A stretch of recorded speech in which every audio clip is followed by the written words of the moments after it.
Hello students, आपका स्वागत है Z plus current affair channel में। आज है 20 मई और हम देखने वाले हैं आज के most important current affairs with extra facts. आप तो जानते होंगे कि हमारा रोजाना का वीडियो आता है जिसमें आपके लिए बहुत ही अच्छे अच्छे करंट अफेयर्स लाते हैं और उससे रिलेटेड जितना भी स्टैटिक जीके और एक्स्ट्रा फैक्ट्स बन सकते हैं वो सभी आपको बहुत ही अच्छे तरीके से समझाते हैं, जिससे आपका एक भी क्वेश्चन हमारे इस वीडियो के बाहर ना जा सके। तो स्टूडेंट्स, अगर आप हमारे चैनल पर नए हो तो इसे सब्सक्राइब कर लीजिएगा और बेल आइकन को ज़रूर दबा लीजिएगा, जिससे हमारी रोज़ की नोटिफिकेशन आप तक बहुत ही अच्छे तरीके से पहुंचती रहे टाइम टू टाइम। और अगर आपको हमारा वीडियो अच्छा लगे तो इसे लाइक करिएगा, शेयर करिएगा। तो चलिए हम लोग अपना वीडियो स्टार्ट करते हैं। तो हमारा आज का पहला क्वेश्चन है कि हाल ही में किसने सुप्रीम कोर्ट के न्यायाधीश के रूप में शपथ ली है? तो हमारे ऑप्शन हैं के.वी. विश्वनाथन, प्रशांत मिश्रा, या ये दोनों, या इनमें से कोई नहीं। इसका आंसर आप जल्दी से कमेंट बॉक्स में दीजिए, फिर हम इसका आंसर बताते हैं। इसका राइट आंसर है ये दोनों, मतलब कि के.वी. विश्वनाथन और प्रशांत मिश्रा, ये दोनों लोग अभी सुप्रीम कोर्ट के न्यायाधीश के रूप में इन दोनों ने शपथ ली है। चलिए, ये क्वेश्चन तो आपका करंट अफेयर का बन गया। के.वी. विश्वनाथन और प्रशांत मिश्रा जी ने अभी सुप्रीम कोर्ट के न्यायाधीश के रूप में शपथ ली है। अब आपको लेकर चलते हैं इससे रिलेटेड जितने भी एक्स्ट्रा क्वेश्चंस बन सकते हैं उसकी ओर। जो हमारा सुप्रीम कोर्ट होता है, सुप्रीम कोर्ट में एक मुख्य न्यायाधीश होता है और 33 न्यायाधीश होते हैं। अगर आपसे पूछे वहाँ टोटल कितने लोग होते हैं, कितने न्यायाधीश और मुख्य न्यायाधीश टोटल मिलाकर, तो टोटल होते हैं 34। मैक्सिमम 33 न्यायाधीश और एक मुख्य न्यायाधीश होता है एक सुप्रीम कोर्ट में। और अब और एक्स्ट्रा फैक्ट्स जानते हैं कि जो हमारी सुप्रीम कोर्ट है प्रेजेंट टाइम में, ये कब स्थापित हुई थी? ये स्थापित हुई थी 1 अक्टूबर 1937 में, यानी कि 85 साल पहले। 85 साल पहले 1 अक्टूबर 1937 में जो अभी हमारी सुप्रीम कोर्ट है, ये संघीय न्यायालय के रूप में स्थापित हुई थी। किसके रूप में? संघीय न्यायालय के रूप में। उसके बाद में 26 जनवरी 1950 के बाद से यह हमारे भारत की सुप्रीम कोर्ट हो गई, यानी कि अब से 73 वर्ष पहले यह हमारे भारत की सुप्रीम कोर्ट बन गई थी। और इस टाइम हमारे प्रेजेंट टाइम में ये जो हमने आपको बताया कि एक मुख्य न्यायाधीश होते हैं, तो मुख्य न्यायाधीश कौन है? धनंजय वाई चंद्रचूड़। धनंजय वाई चंद्रचूड़ है हमारे 50वें मुख्य न्यायाधीश। ये भी आपके लिए बहुत ही ज़्यादा इंपॉर्टेंट क्वेश्चन है। अब आ जाते हैं एक और बहुत ही ज़्यादा इंपॉर्टेंट क्वेश्चन। ये जो 33 न्यायाधीश हैं, इस 33 में कितनी महिलाएं हैं? ये आपसे आजकल के जो एग्ज़ाम हो रहे हैं उसमें थोड़ा सा डीपली जाकर क्वेश्चन पूछ रहा है। अगर ऐसा क्वेश्चन आ जाए तो उसका भी आप आसानी से जवाब दीजिए कि अपने यहाँ प्रेजेंट टाइम में 3 महिलाएं न्यायाधीश हैं। उनके नाम क्या हैं? Justice Kohli, justice Trivedi, justice Nagarathna. ये 3 हमारे यहाँ की महिला न्यायाधीश हैं। इनका कार्यकाल जान लेते हैं। ये जो जस्टिस कोहली हैं, ये 2024 तक इनका कार्यकाल है। ये जो जस्टिस त्रिवेदी हैं, इनका 2025 तक इनका कार्यकाल है। और ये जो हमारे जस्टिस नागदत्ता हैं, तो ये इसलिए इम्पॉर्टेंट बन जाती हैं आप लोगों के लिए कि 2027 में इनको मुख्य न्यायाधीश बनाए जाने का सोचा जा रहा है। लगभग 98% चांस है कि ये जो हमारे जस्टिस नागरत्ना हैं, ये हमारे देश की 51वीं मुख्य न्यायाधीश बनेंगी। हमारे देश में कभी भी कोई भी महिला मुख्य न्यायाधीश नहीं बनी है। अगर ये हमारे देश की मुख्य न्यायाधीश बनती हैं तो ये हमारे देश की पहली महिला मुख्य न्यायाधीश कहलाएंगी। इनका क्या नाम है? आप रट लीजिए, इनका नाम है जस्टिस नागरत्ना। चलिए स्टूडेंट्स, हम लोग अपने दूसरे क्वेश्चन पे आ जाते हैं। तो हमारा दूसरा और इम्पॉर्टेंट क्वेश्चन है कि हाल ही में south Asian youth T championship 2023 में भारत ने कितने स्वर्ण पदक जीते। ये जो TT है इसका मतलब है table tennis. South Asian youth table tennis championship 2023 में भारत ने कितने स्वर्ण पदक जीते, ये हमारा क्वेश्चन है। और हमारे ऑप्शन है 17 स्वर्ण पदक, 16 स्वर्ण पदक, 19 स्वर्ण पदक या इनमें से कोई नहीं। इसका आंसर आप कमेंट बॉक्स में दीजिए, फिर हम इसका राइट आंसर बताते हैं। इसका राइट आंसर है 16। भारत ने south Asian youth table tennis championship 2023 में 16 स्वर्ण पदक जीते हैं।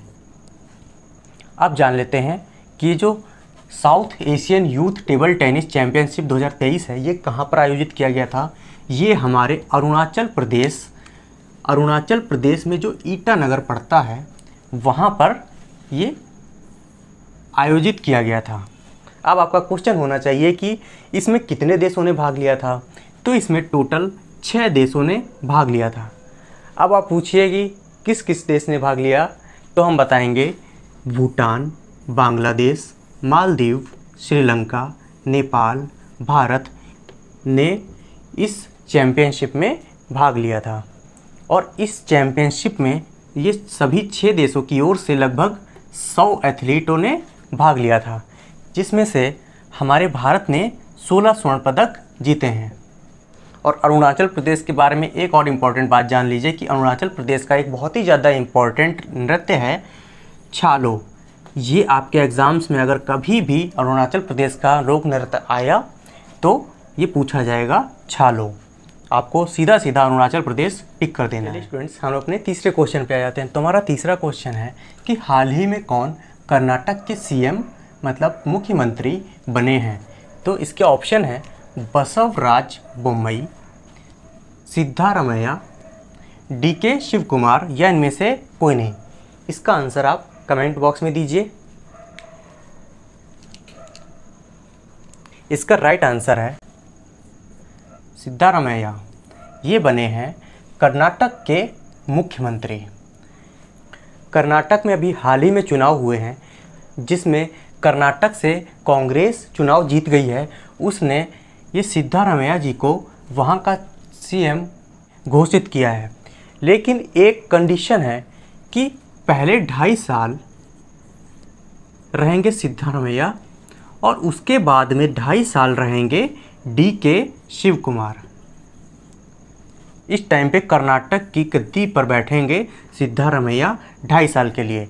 उनके डिप्टी CM होंगे DK शिव कुमार। उसके बाद में 2.5 साल के बाद में सिद्धारमैया जी की जगह पे DK शिव कुमार अगले 2.5 साल के लिए कर्नाटक के मुख्यमंत्री बन जाएंगे। और ये जो बसवराज बोम्मई जी हैं ये कर्नाटक के पूर्व मुख्यमंत्री हैं। इसका मतलब इनकी ही जगह पर अब सिद्धारमैया जी कर्नाटक के मुख्यमंत्री बन गए हैं। ये किस पार्टी के थे, तो ये थे BJP के। और इस टाइम कौन जीती है, तो जीती है कांग्रेस। आप जान लेते हैं इंपॉर्टेंट फैक्ट्स। डिजिटल लेन देन में कौन सा शहर भारत में शीर्ष पर रहा है, तो बेंगलुरु जो कर्नाटक की राजधानी है वो डिजिटल लेन देन में शीर्ष पर रहा है। कौन, बेंगलुरु।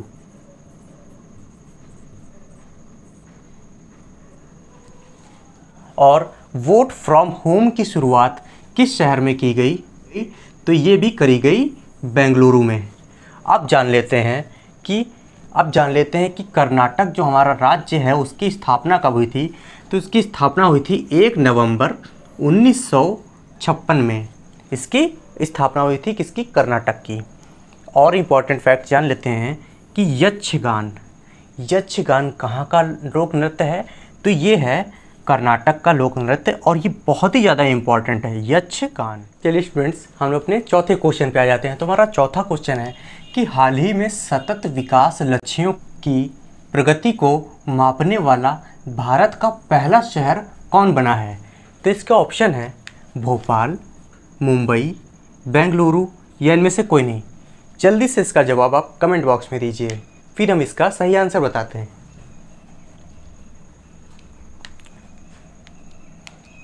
इसका राइट आंसर है भोपाल। भोपाल बन गया है भारत का पहला ऐसा शहर जो सतत विकास लक्ष्यों की प्रगति को मापेगा? भोपाल है मध्य प्रदेश की कैपिटल, मध्य प्रदेश की राजधानी है भोपाल।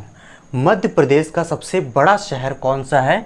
तो मध्य प्रदेश का सबसे बड़ा शहर है इंदौर। उसके बाद में जान लेते हैं कि मध्य प्रदेश क्षेत्रफल के मामले में दूसरा सबसे बड़ा राज्य है और जनसंख्या के मामले में 5वां सबसे बड़ा राज्य है। और जनसंख्या में सबसे फर्स्ट नंबर पे है यूपी, फर्स्ट नंबर पे है, और 5वें नंबर पे आता है मध्य प्रदेश। और इम्पॉर्टेंट फैक्ट्स जानते हैं, मटकी, अहिरी, मुरिया, ये 3 मध्य प्रदेश के मोस्ट इम्पॉर्टेंट नृत्य हैं। ये तीनों आप लिख लीजिए कि अगर कभी मध्य प्रदेश के कोई भी नृत्य पूछा गया तो आपको मटकी, अहिरी, मुरिया में से ही कोई ना कोई एक पूछा जाएगा। और मध्य प्रदेश के मंदिर योगिनी मंदिर और खजुराहो मंदिर, ये 2 मंदिर बहुत ज़्यादा मोस्ट इम्पॉर्टेंट मंदिर हैं। कहाँ के? मध्य प्रदेश के। मध्य प्रदेश के सीएम कौन है, मतलब कि मुख्यमंत्री कौन है? तो शिवराज सिंह चौहान यहाँ के सीएम हैं। कहाँ के? मध्य प्रदेश। चलिए स्टूडेंट्स, हम लोग अपने 5वें क्वेश्चन पे आ जाते हैं। तुम्हारा 5वां क्वेश्चन है कि हाल ही में कहाँ पर भारत के सबसे बड़े स्काई वॉक ब्रिज में से एक का उद्घाटन किया है? तो इसके ऑप्शन है तमिलनाडु, उत्तराखंड, मध्य प्रदेश या इनमें से कोई नहीं। इसका आंसर आप जल्दी से कमेंट बॉक्स में दीजिए। इसका राइट आंसर है तमिलनाडु। तमिलनाडु में भारत के सबसे बड़े स्काई वॉक ब्रिज में से एक का उद्घाटन किया गया है। कहाँ पर? तमिलनाडु में स्काई वॉक ब्रिज। अब इससे रिलेटेड जितने भी क्वेश्चन बन सकते हैं वो जान लेते हैं। इस स्काई ब्रिज की जो लंबाई है वो 570 मीटर है और इसकी चौड़ाई है 4.2 मीटर। बहुत ज़्यादा चौड़ा नहीं है ये, सिर्फ स्काई वॉक ब्रिज है ना, इस पर पैदल आने जाने के लिए बहुत बेहतर जगह है ये। इसका उद्घाटन किया किसने है? अगर आपसे ये क्वेश्चन पूछ ले तो MK स्टालिन, जो तमिलनाडु की चीफ मिनिस्टर हैं, उन्होंने ये स्काई वॉक ब्रिज का उद्घाटन किया है। कहाँ पर? तमिलनाडु में। और RN रवि, ये हैं तमिलनाडु के गवर्नर, मतलब कि राज्यपाल हैं। कौन? RN रवि।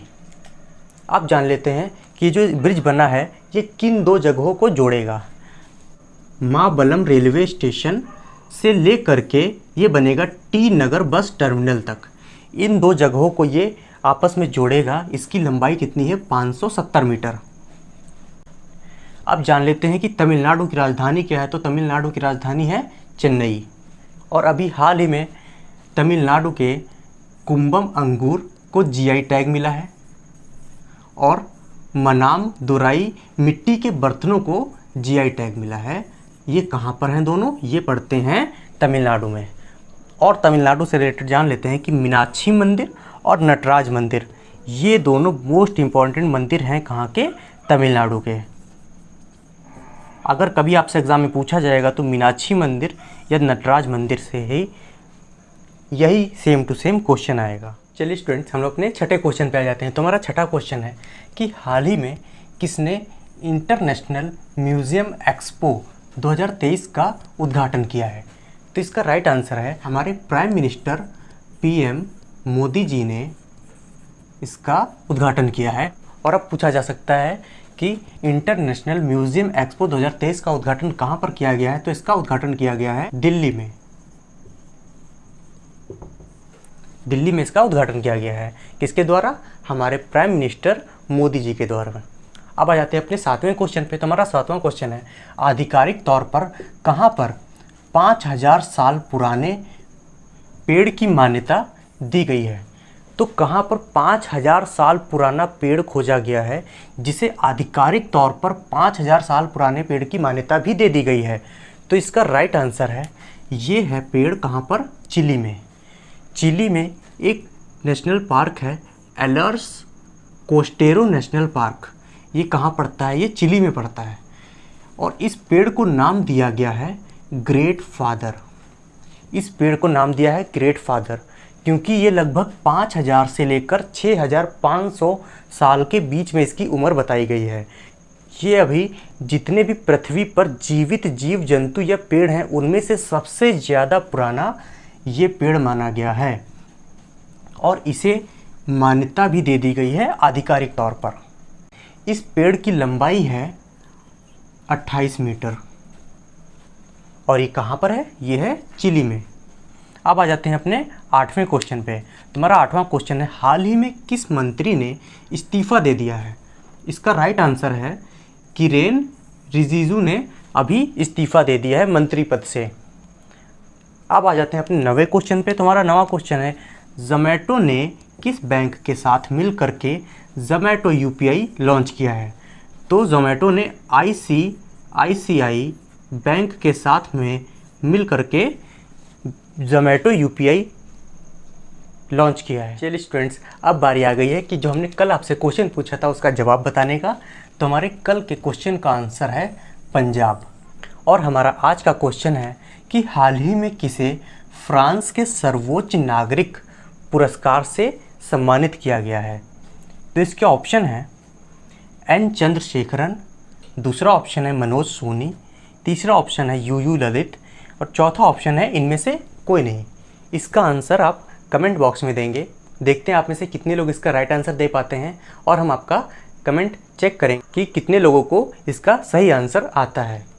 चलिए स्टूडेंट्स, आज के जितने भी इंपॉर्टेंट क्वेश्चन थे वो यहीं पर समाप्त होते हैं और हमने आपको यहाँ पर जितने भी आज के करंट अफेयर बन सकते थे और उससे रिलेटेड जितने भी एक्स्ट्रा फैक्ट्स और स्टैटिक जीके से रिलेटेड जितने भी क्वेश्चन बन सकते थे वो सभी यहाँ पर क्लियर कर दिए हैं। तो स्टूडेंट्स, अगर आपको हमारा वीडियो अच्छा लगा हो तो इसे लाइक करिएगा, शेयर करिएगा और अगर आप हमारे चैनल पर नए हो तो आप हमारे चैनल को सब्सक्राइब करके बेल आइकन को जरूर दबा दीजिएगा, जिससे हमारी वीडियो की नोटिफिकेशन अब तक रोजाना टाइम टू टाइम पहुँचती रहे।